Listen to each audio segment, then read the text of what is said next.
uma conversa bastante calorosa com o pastor Vantuil e sobre os resultados do retiro. Negócio de garrafa, essas coisas que nós perguntamos melhor para o pastor Rubem, que ele vai explicar melhor, né? Parece que deu certo com o pastor Vantuil ou algo assim, né? Que o negócio foi realmente a prova. Mas isso aí os irmãos conversam com o pastor Rubem, que eu não sei, ou com o pastor Vantuil, né? Pode detalhar melhor, não sei se sobrou um pouco lá, não é, irmão? Mas eu sei que funcionou, isso que importa. E nós vamos orar já pelo pastor Rubem, e em seguida os irmãos vão louvar o Senhor, e o pastor Rubem já vai ter a palavra, tá certo? Vamos abaixar nossas frontes e conversar com o nosso Deus. Pastor Rubem, muito obrigado por ter atendido o nosso convite, viu? Pai querido, nós te agradecemos muito, porque o Senhor é o nosso pastor, e realmente nada nos falta. O Senhor não permite que falte o sorriso, falte o pão de cada dia, e até mesmo, ó Deus, as dificuldades, as tempestades, porque são elas que nós sentimos de uma forma muito mais profunda. Senhor, nesses meses nós procuramos, ó Deus, na Tua Palavra, princípios para fortalecer nossas famílias, ó Deus. E nós temos encontrado esses princípios. E agora, Senhor, nesta noite, depois desses irmãos aqui te louvarem, nós pedimos que o Teu Espírito Santo, mais uma vez, use o servo do Senhor. Use o pastor Rubem, Senhor, nós o amamos muito. Ele é uma pessoa muito querida. O jeito de ele falar, de expressar conceitos profundos, um jeito tão peculiar, é tão gostoso ouvir a Tua palavra dos lábios desse Teu servo, Senhor. Que nesta noite, mais uma vez, o Senhor fale ao nosso coração, e que todas as famílias aqui, ó Deus, representadas, sejam abençoadas pelo Senhor.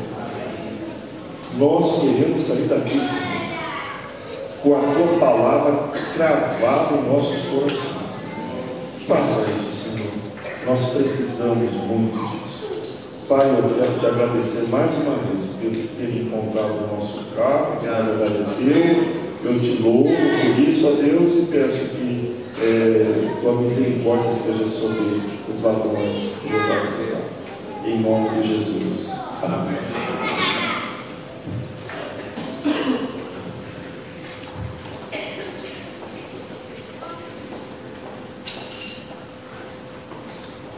Nós saudamos a paz da igreja, com a graça e a paz do nosso Senhor e Salvador Jesus Cristo. Amém. É um prazer estar aqui, enlouquecendo essa igreja, todos os irmãos. Acompanho meu pastor amado, sou privilegiado. O pastor Rubem, meu pastor.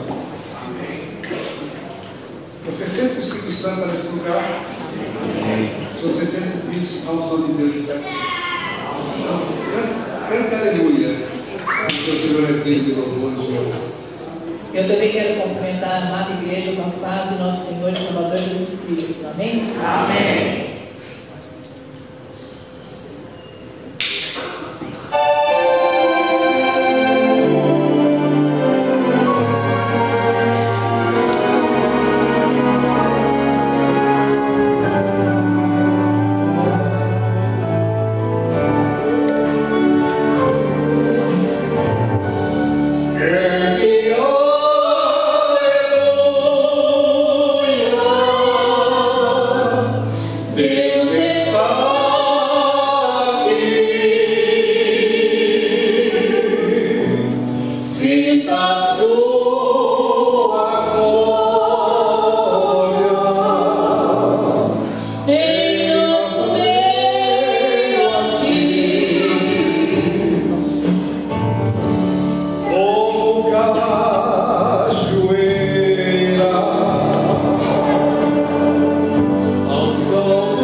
todos, não? Não apertei o botão. Agora. Você está meio. Sim, é só agora você está vendo, né?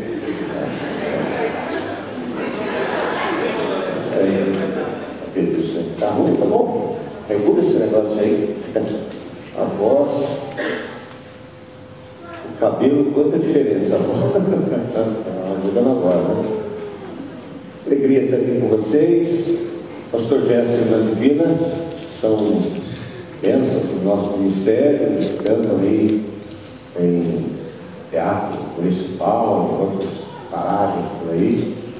Por isso nós temos a alegria de tê-los aí, mas são pessoas muito especiais. Esse mês passado nós completaram 37 anos, 38 anos, eu posso errar, você não pode. 38 anos de vida conjugal, não é? Coisa bonita, né? E ele é apaixonadérrimo por ela, é um negócio maravilhoso, um negócio assim, quando ela viaja ele fica desconjuntado, ele fica assim, perdidão. Isso é muito bom, essa questão. Cadê o Vantuíra? Onde está? Pastor Vantuíra. Homem de Deus, olha lá, aquela bênção lá no ano passado, lá em Serra Negra, né? Encontrei com o Vantuíra andando por aqueles caminhos assim, meio pensativo. Eu senti até que ele estava querendo se pinchar de alguma rebanceira lá, né? Mas não, nós vamos orar e vamos ver se essa garrafada funciona. E aí foi um negócio maravilhoso, que a garrafada funcionou, tá? Quando ele está meio divino, a alegria dele, né? Parece um pinto no lixo, muito feliz, né? Um negócio maravilhoso, né? Cadê o pastor Marcelo? Não está o pastor Marcelo?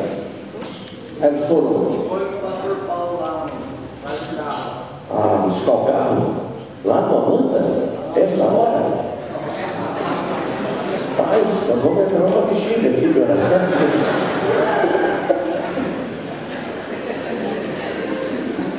Pastor Paulo falou da irmã Divina, né?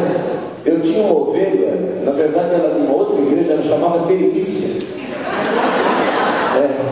Vamos chamar a irmã Delícia, ela vai orar. O pessoal que me conhecia, ela volta, né? Eu tive a essa, né? Uma delícia divina, tá mais tranquilo, né? Vamos trabalhar, vai. 1 Coríntios 13, verso 11. Família pede socorro. Família faz parte desse tipo, né? O tema, o subtema aí dessa semana de estudos focando a família, né? Eu quero ler esse texto com os irmãos. Quando eu era criança, falava como criança, sentia como criança. Agora que sou adulto, parei de agir como criança. Quando eu era menino, falava como menino, sentia como menino, pensava como menino. Quando cheguei a ser homem, desisti das coisas próprias de menino. Pai, obrigado por esta noite. Obrigado pelo privilégio desta hora. Pedimos em nome de Jesus, uma maneira muito especial, que o Senhor continue a falar nos nossos corações, trazendo a Deus direção para as nossas vidas. Possamos ser desafiados pela Tua palavra, nossa mente, o nosso coração, possam estar sensíveis a Deus, à voz do Teu Santo Espírito.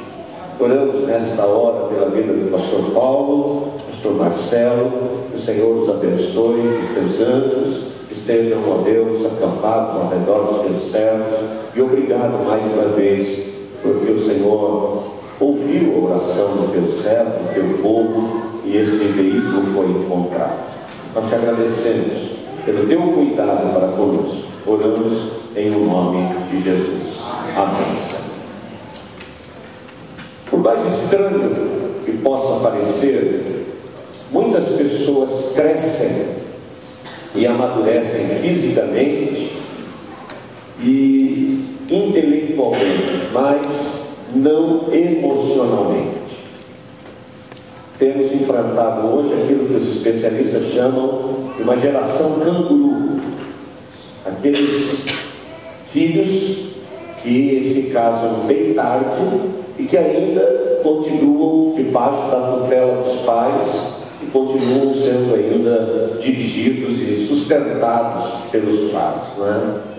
Muitas pessoas chegam à idade adulta e se casam, mas emocionalmente ainda imaturas.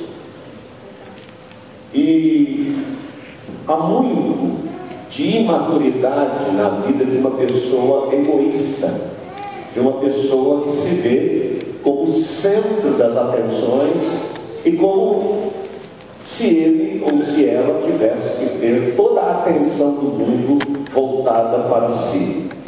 Alguém já disse que a única diferença entre um homem e um menino é que os brinquedos do homem são mais caros.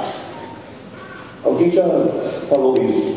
Outro dia, uma irmã recém-casada na igreja, eu a encontrei assim no pátio, e aí perguntei para ela assim: e aí, como é que está a vida de casada? Ela disse assim para mim: está tudo bem, pastor, graças a Deus, nós estamos nos dando muito bem, só que meu marido, ele gosta de jogar videogame, e vai alguns jovens aqui da igreja lá, pastor, ele fica até tarde jogando videogame, e eu fico na cama dizendo para ele: vem dormir bem.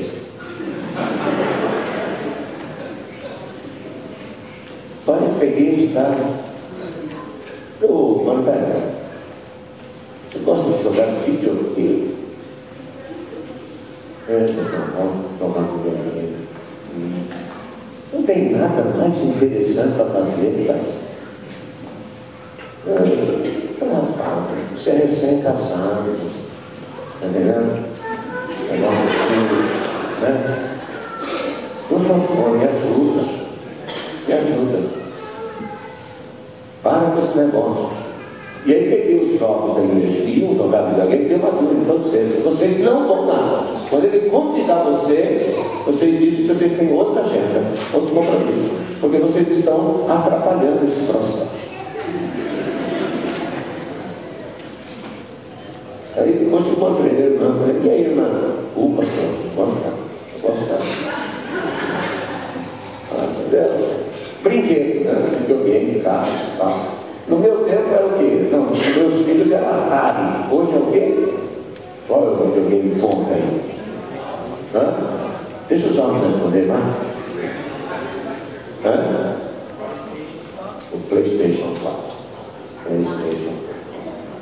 O pessoal que gosta, não vou fazer essa pergunta.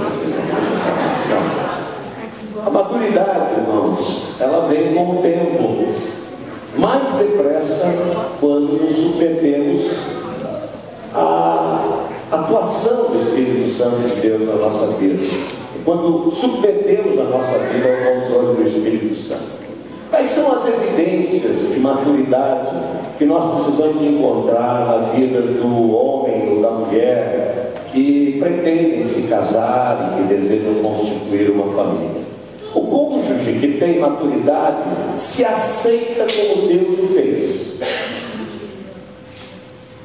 Cônjuge, a pessoa madura emocionalmente, espiritualmente, se aceita como ele é. Deus fez você, fez a mim, fez a todos nós, e nós temos uma característica peculiar. Nós somos desta maneira porque Deus nos fez e nos dotou de habilidades e nos deu uma missão, uma responsabilidade e nos capacitou. A grande luta nossa nessa caminhada é imaginar que nós devemos ser diferentes do que somos e tentar ser aquelas pessoas que nós idealizamos como as pessoas que devem ser mais felizes do que nós, ou pessoas mais bem resolvidas do que nós. E aí nós passamos num processo de tentar ser quem nós realmente não somos. E essa com certeza é a maior causa de estresse na vida de uma pessoa. Ela tentar ser quem ela não é. ela tentar viver uma vida, ter uma direção na sua vida, ou dar uma direção na sua vida, que ela não tem para si, nunca foi isso que Deus deu a ela para que ela fosse. O apóstolo Paulo, escrevendo aos Coríntios, no capítulo 4, verso 7, ele diz assim: quem que fez você superior aos outros? Por acaso não foi Deus quem lhe deu tudo que você tem? Então por que é que você fica todo orgulhoso, como se você como você tem não fosse dado, aquilo que você tem não fosse dado por Deus? Ou seja, o apóstolo Paulo está dizendo aqui que eu não devo estar ou ficar nem orgulhoso e nem ficar deprimido ou ter a minha autoestima atingida por não ser quem eu imagino que deveria ser.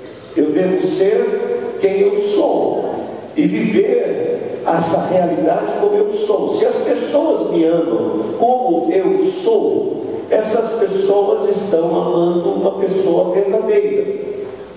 Mas se as pessoas amam e buscam amar uma outra pessoa quando ela não vive, ou quando ela não está vivendo a vida que ela realmente deveria viver e quem realmente ela é, você está amando uma pessoa que é equivocada.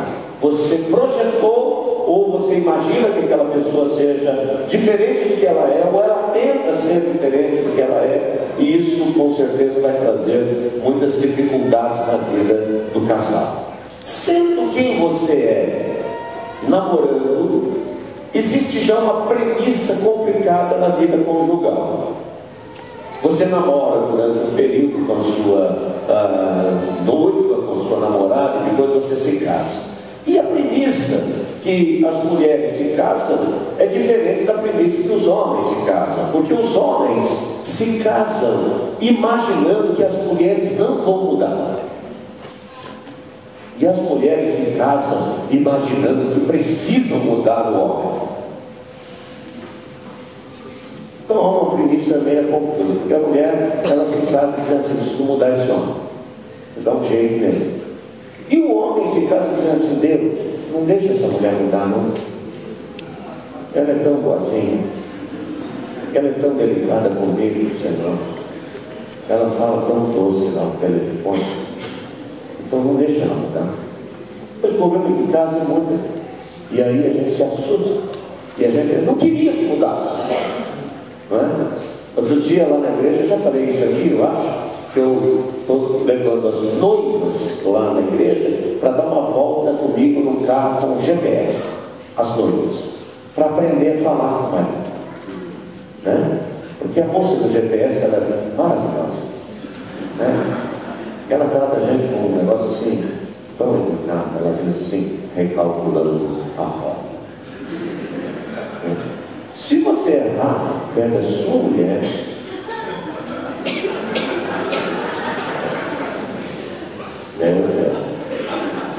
não acredito que você errou de novo. Pelo amor de Deus, eu nunca vi um homem tão tapado.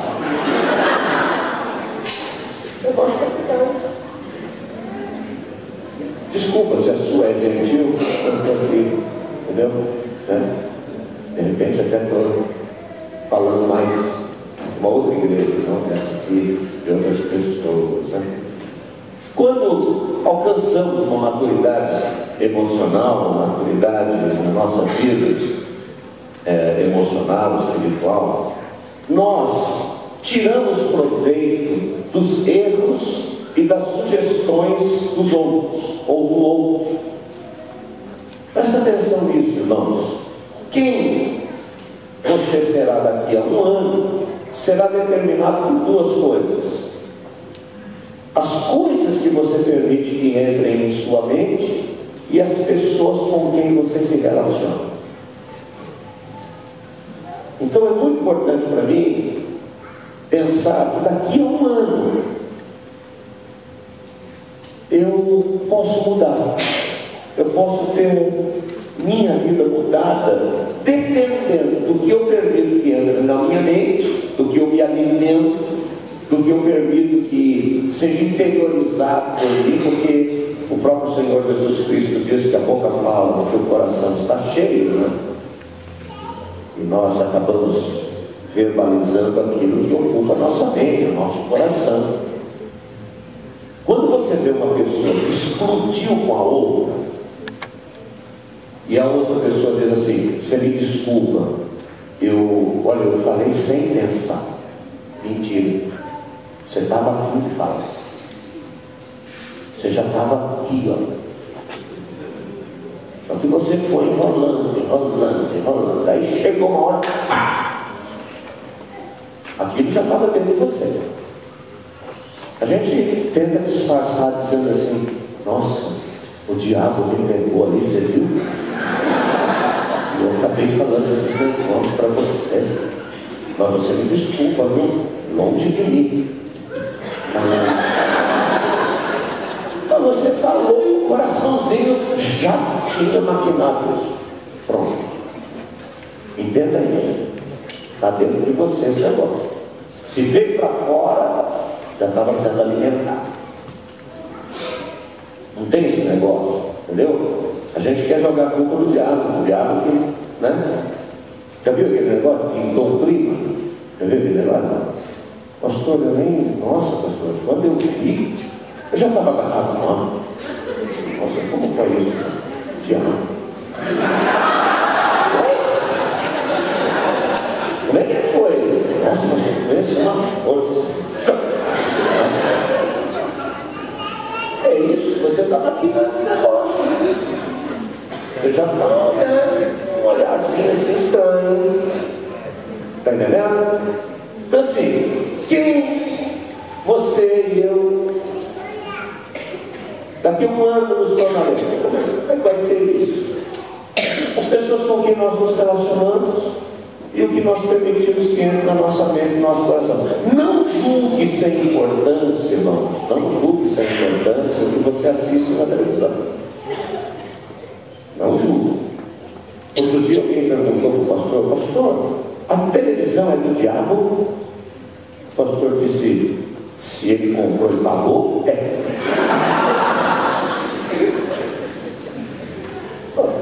Comprou, mas está indo ali.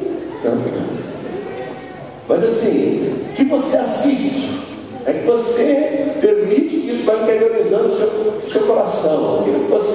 O tempo que você gasta na frente lá da internet, lá acessando aquilo e acessando aquilo ali, é isso que está no seu coração e é isso que está transformando a sua vida.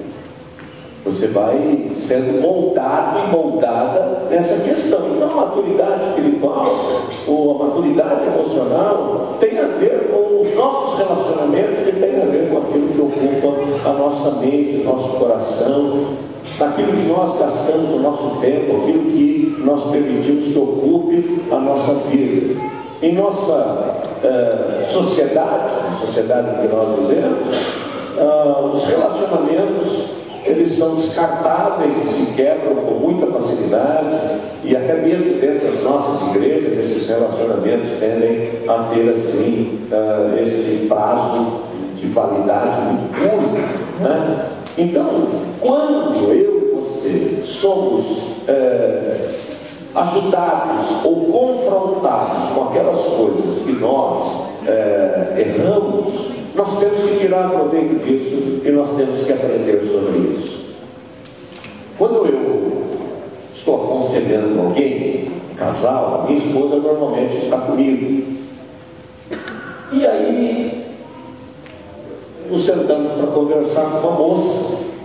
E a moça veio contar uma história para mim de que ela tinha se envolvido com um rapaz que tinha sido casado, estava separado, que agora estava grávida. E ela tentando me convencer, né, de que ela tinha sido enganada. Né? E eu comecei a bater na moça. Não literalmente, mas tem pessoal que eu tenho vontade de bater literalmente, né? Entendeu? Pelo menos uma cintada você tem vontade de dar. Vou confessar, isso aqui é o meu coração puro, irmãos. mas de vez em quando eu dou uma pecadinha. Não um pecadão assim, aquele pecadão que o Espírito Santo não deixa, mas eu dou uma pecadinha. Entendeu? Eu vou confessar aqui para vocês. Aí a minha esposa deu uma canelada em mim por debaixo da mesa. Tem.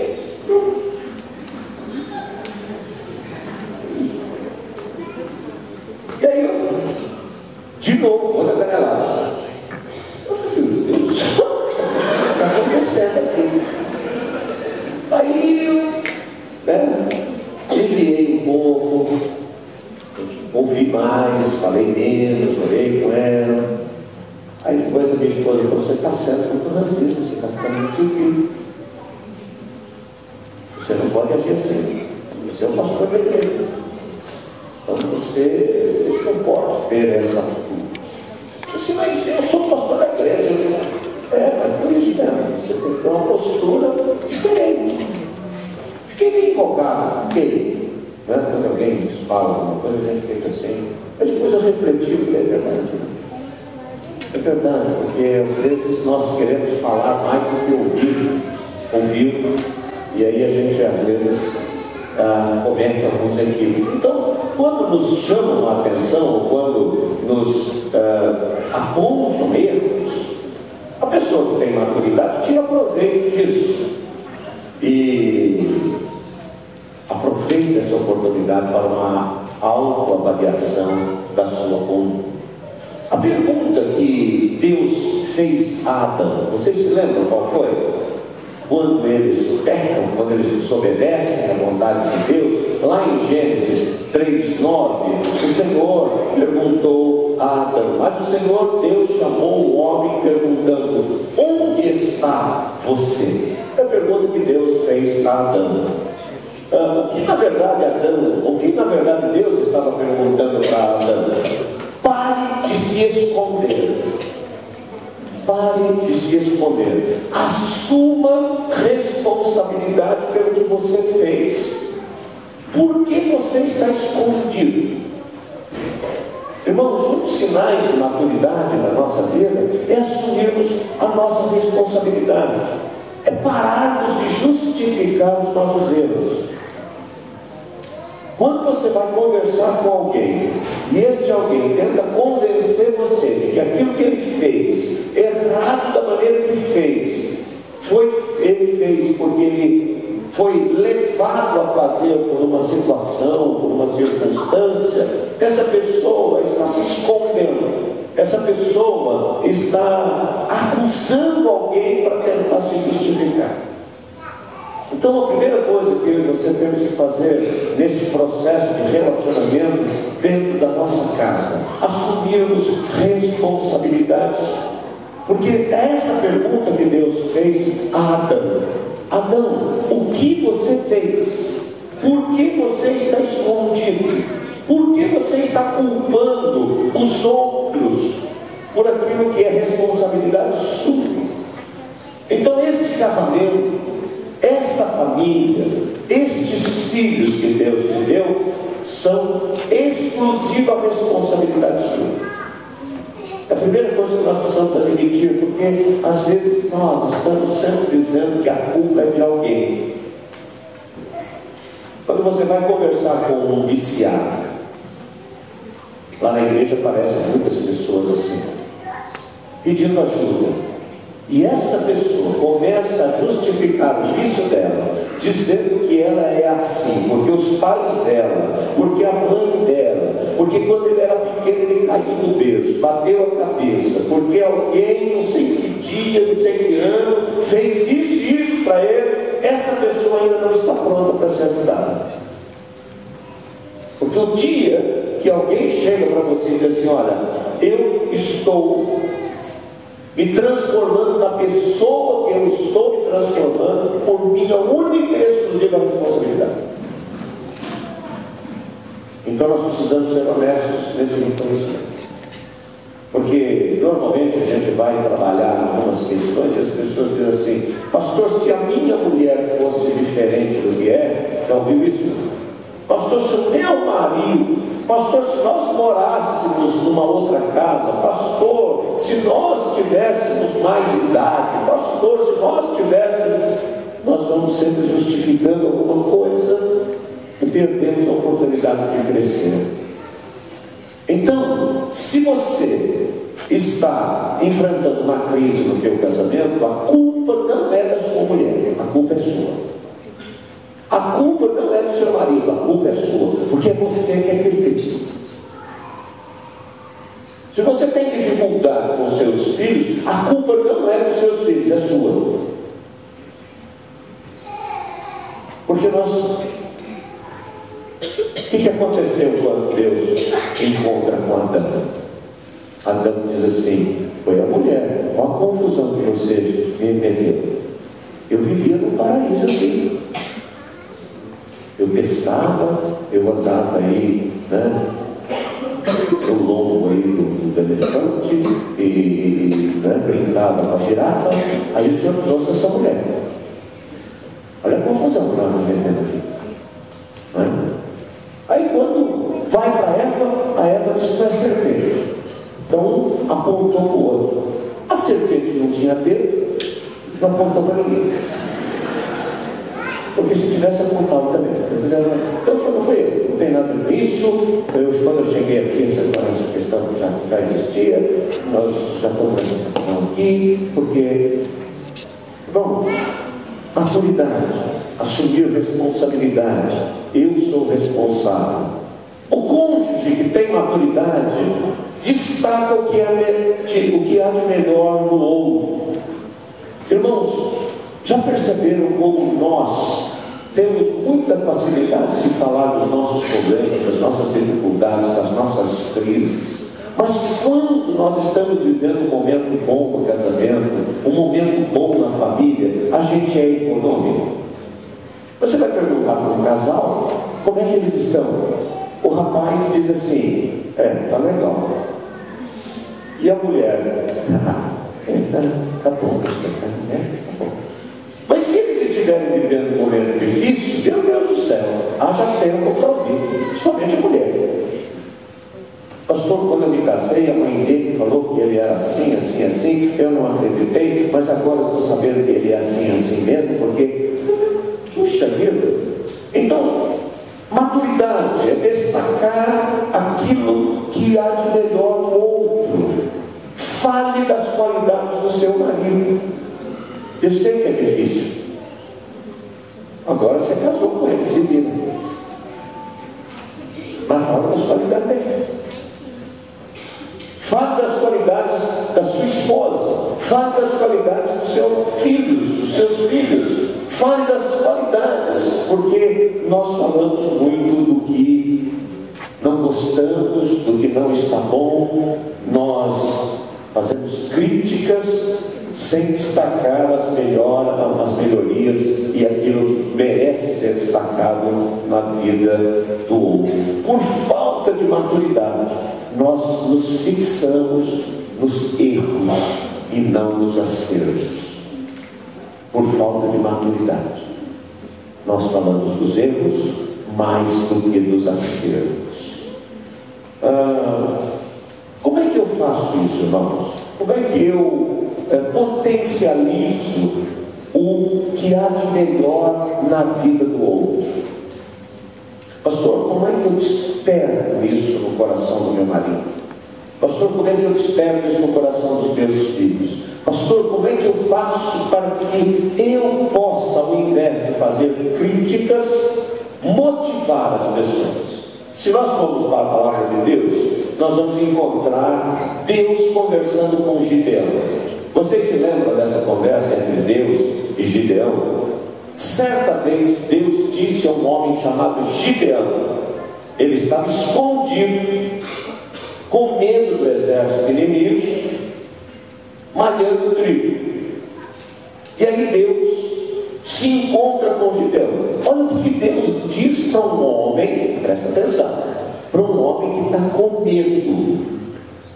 Ele está acovardado. Olha o que Deus diz.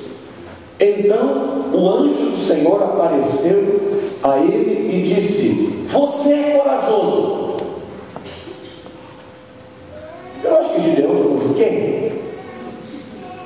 falando com quem?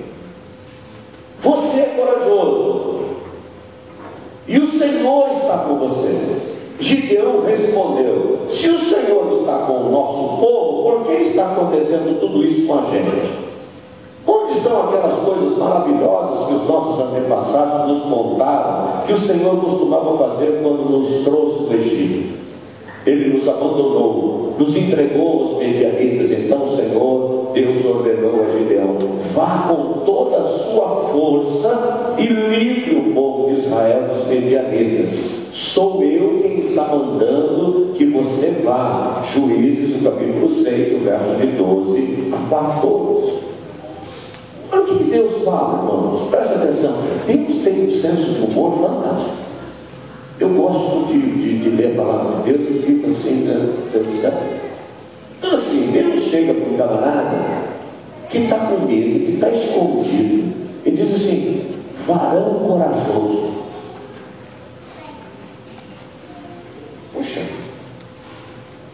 porque você dizer para sua esposa quais são as falhas dela, ela conhece as falhas, e você não acrescenta nada na vida da sua esposa. Você comentar sobre os erros dos seus filhos não acrescenta nada na vida deles. Você falar com o seu esposo não é o homem que deveria ser, porque ele tem algumas falhas, você não acrescenta nada. A palavra de encorajamento tem a ver com você potencializar nas pessoas o que de melhor elas têm, o que de melhor elas podem ser. É isso que Deus está fazendo com Gideão. Porque Gideão não se vê como um homem corajoso, mas Deus diz que ele é. E é isso que você tem que fazer com o seu marido. E é isso que você tem que fazer com a sua esposa. E é isso que você tem que fazer com os seus filhos. Você tem que dizer aquilo que eles podem se tornar.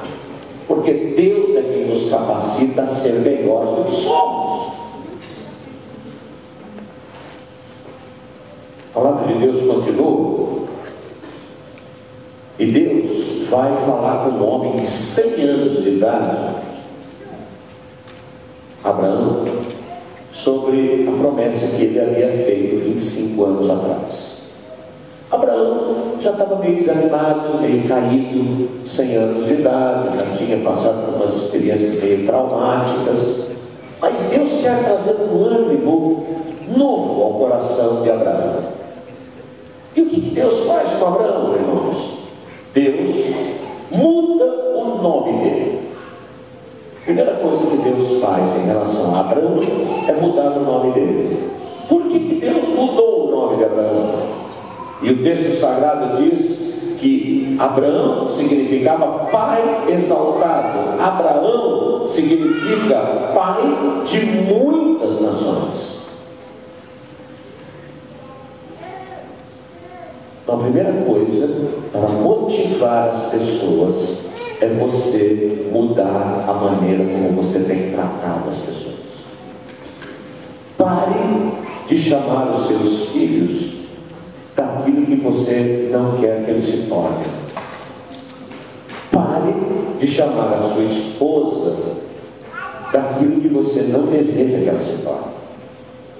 Pare de chamar o seu esposo daquele nome ou daquela situação que você não quer que ele se torne. Porque Deus disse para Abraão: Abraão, vamos mudar o seu nome, porque daqui para frente, quando lembrarem do teu nome, ou quando chamarem pelo teu nome, você vai se lembrar que eu tenho uma promessa sobre você. Mas Deus muda o nome de Sara. Olha o que Deus faz para motivar o coração desse casal. Deus muda o nome de Sara. E ela significa, Sarai significa minha princesa, e Sara significa princesa. Ela deixa de se chamar Sarai para se chamar Sara. Deus está dizendo: você é uma princesa. Você é uma princesa. Você já imaginou você chamar sua mulher de princesa? Todo dia. Pessoa que gosta de cara, né? Pessoa que gosta de bonito. Fala a verdade. Para de chamar ela de princesa. Não é sincero? Porque você está dizendo para ela no que você acredita que ela pode se tornar. Porque você está dizendo para os seus filhos o que você acredita que eles podem ser. Como é que eu motivo as pessoas falando daquilo que eu gostaria que eles realmente fossem? É isso que Deus faz. É dessa maneira que Deus age para nos motivar. E eu e você, quando pensamos em motivar as pessoas, devemos projetar sobre elas e despertar nelas o que de melhor elas têm e que precisam descobrir e que precisam saber. Seja específico quando você estiver encorajando alguém. Quanto mais específico você for ao encorajar as pessoas, maior será o impacto do encorajamento sobre a vida dessas pessoas. Quando você falar para sua esposa sobre o quanto ela está bonita, normalmente a gente olha para a esposa, né, e diz assim: nossa, como você está bonita hoje. É um tipo de elogio, é algo que com certeza agrada o coração da mulher. Mas se você for mais assertivo, você vai motivá-la ainda mais. Como, por exemplo: filha, eu sei quanto tempo você gastou para se preparar e ficar tão bonita como você está. Quando você fala com o seu filho sobre uma nota boa que ele tirou, diga para o seu filho que você sabe o quanto custou para ele ter se esforçado para tirar aquela nota. Não diga simplesmente assim: tá bom, tá bom. Diga que você sabe que houve investimento, que houve uma preocupação, que houve carinho, que houve dedicação. Seja assertivo quando você fala das qualidades, quando você faz elogio, quando você reconhece o esforço do outro, quando você reconhece a dedicação do outro. Isso é muito importante. O cônjuge que tem maturidade é aquele que faz o que tem que ser feito e faz bem feito. A vida, irmãos, presta atenção nisso. A vida não perdoa os displicentes. A vida não perdoa os displicentes. Sabe aquela pessoa que faz as coisas com total displicência? Faz sem qualquer comprometimento, faz porque pediram para fazer, faz por hábito. Você já saiu de casa e depois você fica em crise se já escovou o dente ou não, se você escovou o dente ou não, dá consciência de você em crise e você fica.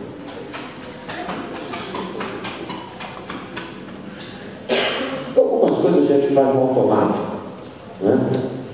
A gente faz no automático. Mas a vida não perdoa os displicentes. Então, aquilo que você está fazendo, aquilo que você está se propondo a fazer, faça bem feito. Se você estiver conversando com a sua esposa, preste atenção no que ela está dizendo, mas tente ouvir o coração dela, porque normalmente a mulher não fala tudo que ela quer falar nas primeiras palavras. Ela dá uma soltada no ambiente.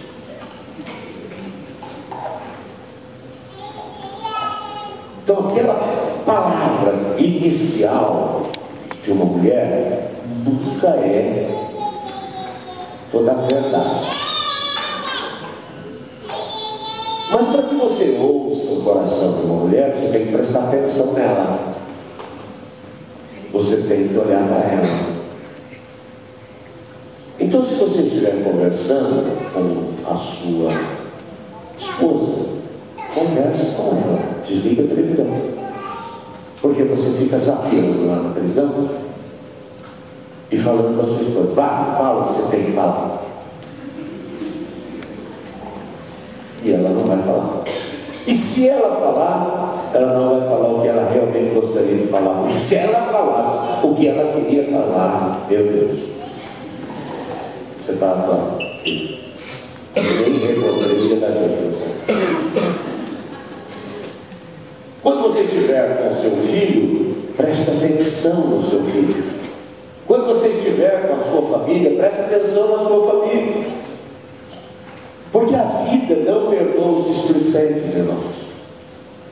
E a vida passa.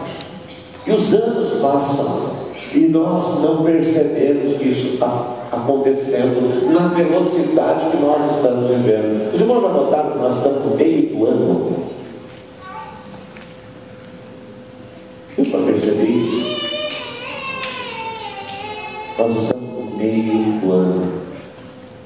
E o tempo está cada vez mais curto. Esse é um dos fenômenos dessa era de informações que nós recebemos, tantas informações que nós não conseguimos processar tudo isso a ponto de perceber o que está acontecendo. Daqui a pouquinho seu filho está grande, daqui a pouquinho sua filha vai se casar, daqui a pouquinho você estará junto com a sua esposa sozinho em casa. E a vida passou e você não sabe nem o que aconteceu. Então, quando nós olhamos para as pessoas e percebemos a importância de estarmos com essas pessoas e fazemos o que nós estamos fazendo e fazemos com dedicação. Uma coisa que eu tenho procurado fazer lá em casa, irmãos, é almoçar e jantar com a minha esposa. Nos sentarmos para conversar. Uma outra coisa que eu tenho procurado me policiar. Pela manhã, nós caminharmos juntos. 6 horas da manhã, nós nos levantamos e vamos dar uma caminhada.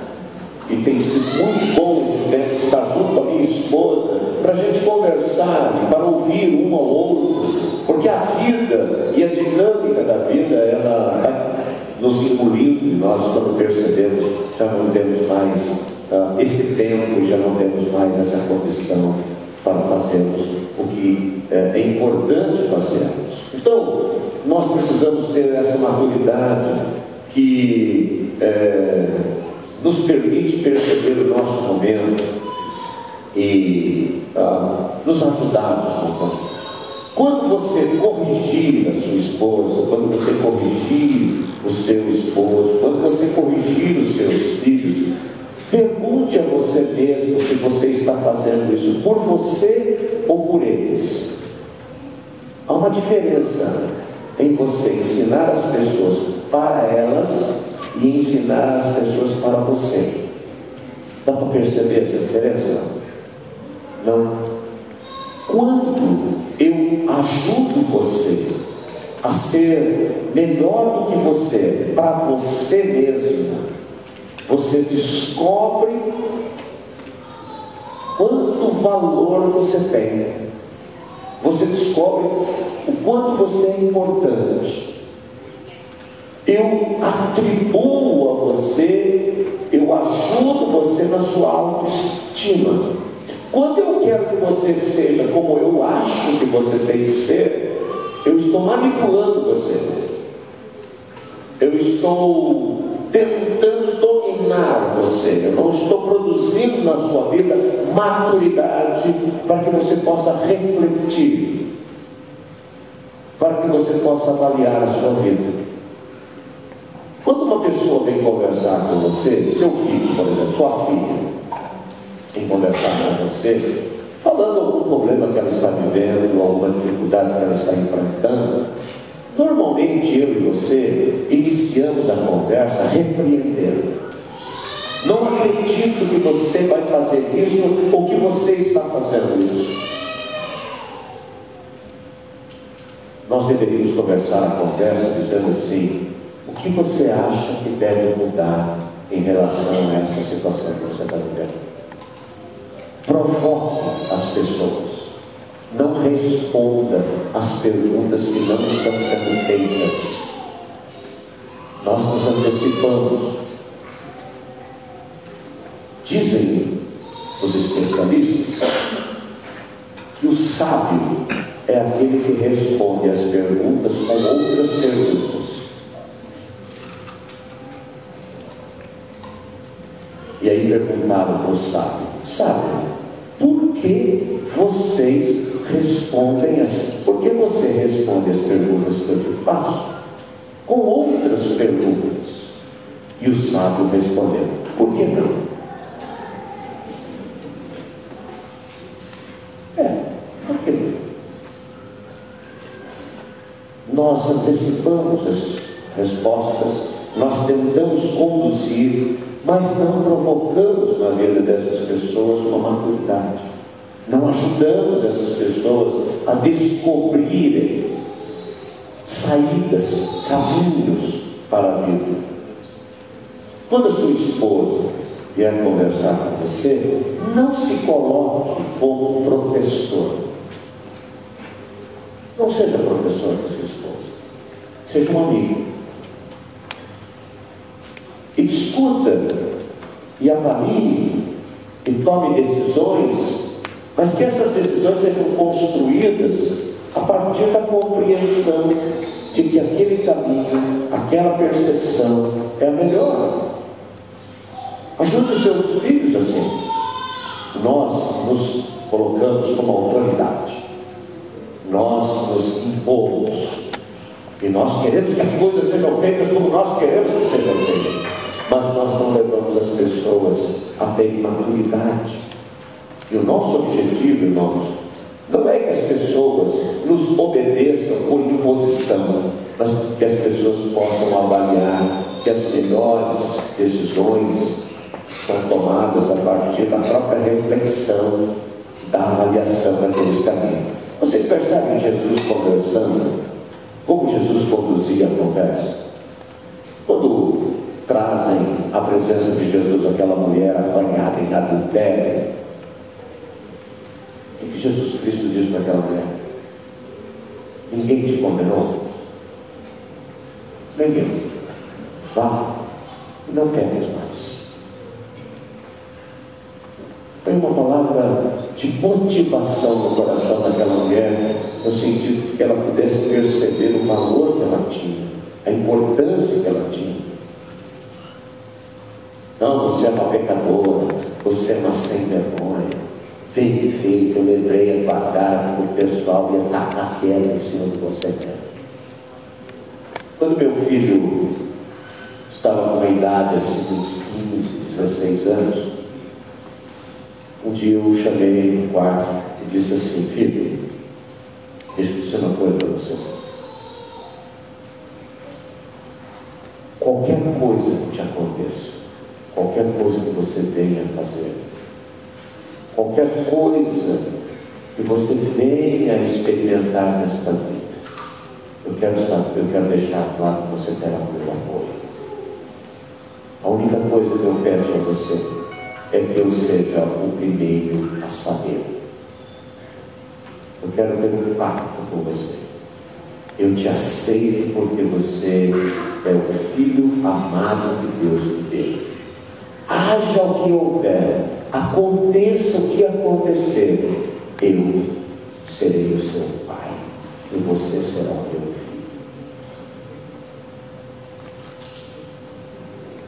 Ele disse: pai, se acontecer alguma coisa, se eu fizer algo,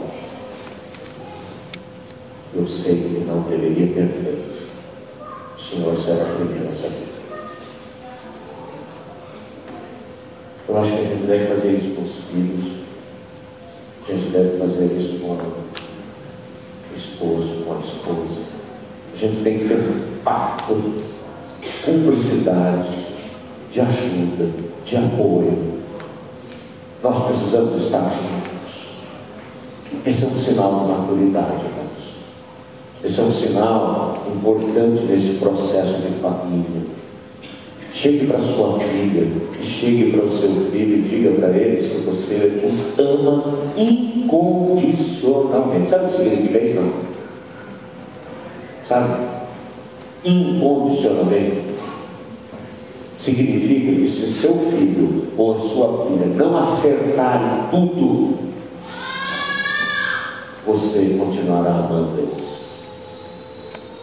Significa que você decidiu amar. Significa que você está disposto a amar, mesmo diante da imperfeição, mesmo diante do absurdo, mesmo diante das coisas mais difíceis que alguém pode experimentar na vida. Sinal de maturidade é estarmos juntos, é caminharmos juntos, sabendo que não somos perfeitos, sabemos que eu posso decepcionar você, sabendo que nós podemos nos decepcionar uns aos outros, mas a gente está disposto a caminhar porque a gente sabe que esse é o melhor caminho. O melhor caminho é caminharmos juntos. A melhor opção é estarmos juntos. E para concluir, irmãos, não é fácil admitir, muitas vezes temos sido imaturos em algumas áreas da nossa vida, principalmente nos relacionamentos conjugais. Você já percebeu que você fica sem conversar com a sua esposa?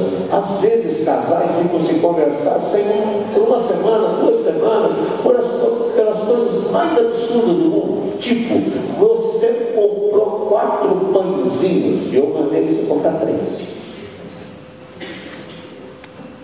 Já percebeu isso? Se você fizer uma avaliação das grandes confusões aí, ou dos problemas, dos relacionamentos, são as coisas mais ridículas do mundo. E isso em todas as áreas da vida. Até mesmo crentes se afastam da igreja por coisas absurdas, por coisas muito pequenas. Eu acho que já contei aqui a história de uma família que se afastou da igreja porque as flores que tinham decidido colocar na igreja não eram mais flores naturais, eram flores artificiais. Aí a família nunca mais veio da igreja. E aí fui visitar a família, ela disse assim: um absurdo, pastor, um absurdo que a Assembleia decidiu. Também esse pastor que está aí é um banana. Mas qual foi o motivo, né? As flores, pastor, agora são artificiais. Esse negócio. Eu amo Jesus. Eu vim aqui por causa de Jesus. Então a gente tem essas coisas. Então não é fácil, irmãos, admitirmos a nossa imaturidade. E nós precisamos admitir isso para que realmente possamos nos abençoar uns aos outros e permitirmos que possamos estar caminhando com uma maturidade, numa atitude de crescimento de nossa vida, dos nossos relacionamentos, da nossa história. Quando confessamos a nossa imaturidade, as nossas palavras mudam, as nossas atitudes mudam, os nossos gestos mudam. Por isso eu e você precisamos pedir que o Espírito Santo nos ajude naquelas áreas que nós temos sido imaturos e que tanta tristeza tem trazido ao coração das pessoas que se relacionam com a gente. Como é difícil para uma mulher conviver com um homem imaturo.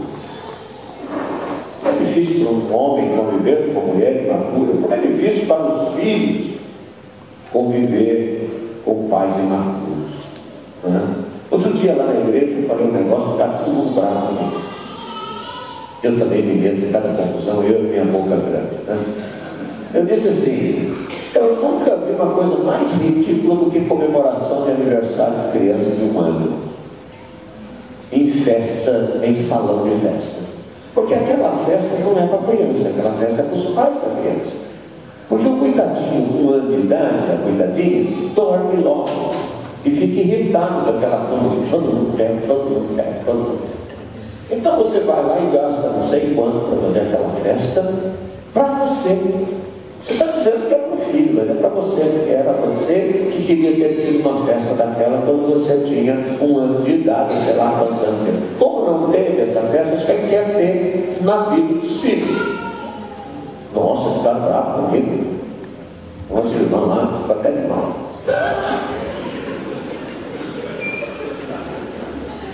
É uma situação. É isso aí, pronto. Entendeu? Uma criança com idade vai comemorar o quê?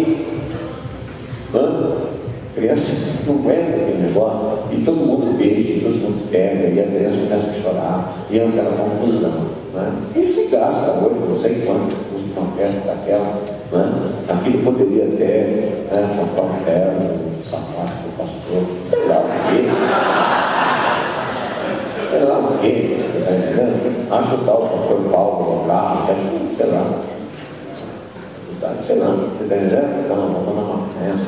E vem um cartãozinho aí, um convitinho, assim, eu vou nesse negócio, entendeu? Eu vou ficando meio assim, mas, puxa,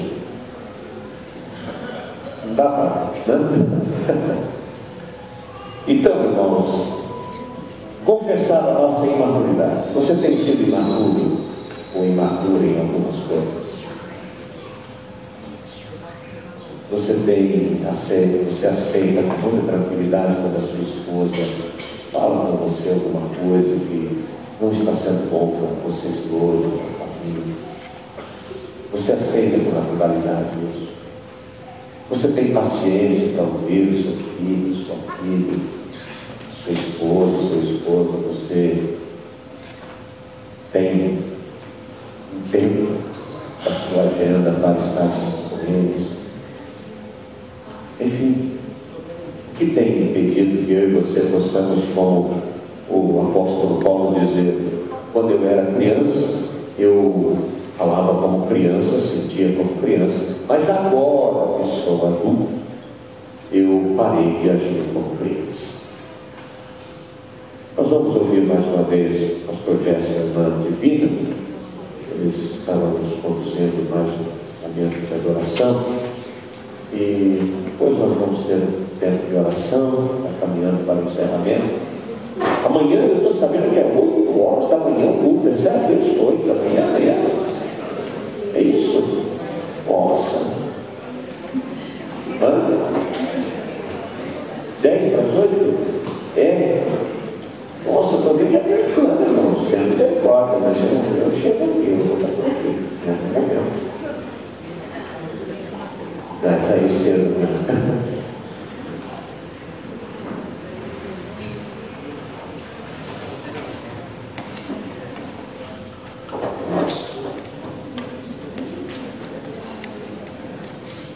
Essa música vocês podem cantar junto com a gente. Quem lembra, né? Canta minha alma.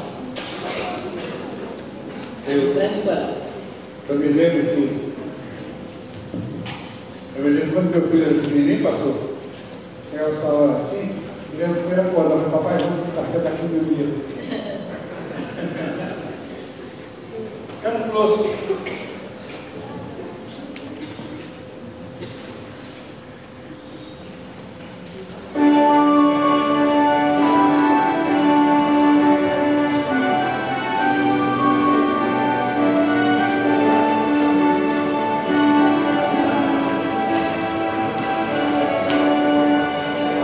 Ella es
Amém.